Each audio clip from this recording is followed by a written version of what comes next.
Halo teman-teman, hari ini kita kenalan dulu yuk sama konsep dasar ekonomi. Jadi sebetulnya ekonomi itu pelajaran yang bahas tentang apa sih? Kadang ada loh teman-teman itu yang beranggapan kalau ekonomi itu identik dengan uang. Padahal memang uang itu dibahas dalam ekonomi, tapi itu bukan satu-satunya, tapi salah satunya. Jadi sebetulnya banyak sekali bahas dalam ekonomi. Nah, jadi sebetulnya apa sih ekonomi itu?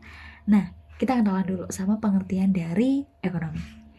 Nah, jadi ilmu ekonomi itu adalah ilmu yang mempelajari tentang tingkah laku manusia dalam memberdayakan sumber dayanya untuk memenuhi segala kebutuhannya untuk mencapai kemakmuran. Jadi intinya itu adalah memberdayakan sumber daya yang dimiliki oleh manusia. Tujuannya ya untuk memenuhi kebutuhannya untuk mencapai kemakmuran atau kesejahteraan gitu. Nah, ilmu ekonomi itu muncul karena ada permasalahan ini. Apa permasalahannya? Jadi ada dua. Apa itu? Yang pertama yaitu kebutuhan yang tidak terbatas. Contoh nih, kalau saya tanya ke kalian, kira-kira apa sih kebutuhan kalian saat ini? Pasti banyak sekali, ya kan? Saking banyaknya itu nggak bisa disebutin satu-satu. Nah, tapi sayangnya sumber dayanya itu yang sifatnya terbatas, gitu. Kalau misalkan tadi Samin menyebutkan kebutuhannya apa aja, apakah Samin bisa memenuhinya saat ini? Pasti tidak bisa, karena itu tadi sumber dayanya itu sifatnya terbatas gitu.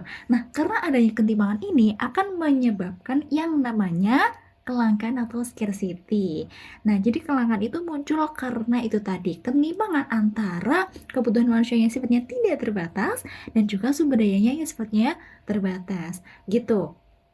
Nah, karena adanya kelangkaan-kelangkaan ini, kemudian akhirnya manusia itu harus bisa membuat yang namanya pilihan. Jadi harus bisa memilih, kira-kira mana sih kebutuhanku yang harus aku penuhi sekarang dan mana yang belum bisa aku penuhi saat ini, mana yang paling urgent gitu. Nah, karena ada pilihan-pilihan itu kan pastinya nggak semua akan dipilih, ya kan akan ada yang direlakan atau dikorbankan terlebih dahulu. Nah, yang dikorbankan itu loh yang disebut dengan opportunity cost atau biaya peluang. Kadang ada yang menyebut dengan biaya peluang, biaya kesempatan. Nah, itu sama aja sebetulnya. Apa sih sebenarnya biaya peluang itu? Biaya peluang adalah biaya yang harus dikorbankan karena memilih yang lain. Jadi, itu tadi, biaya atau pilihan yang tidak dipilih karena kan kita harus memilih yang lebih penting gitu. Nah, contoh nih misalkan di sini itu Adit itu memiliki dua pilihan yaitu antara kuliah sama bekerja. Kalau semisal Adit itu memilih untuk kuliah, untuk memilih kuliah, berarti bekerja ini yang disebut dengan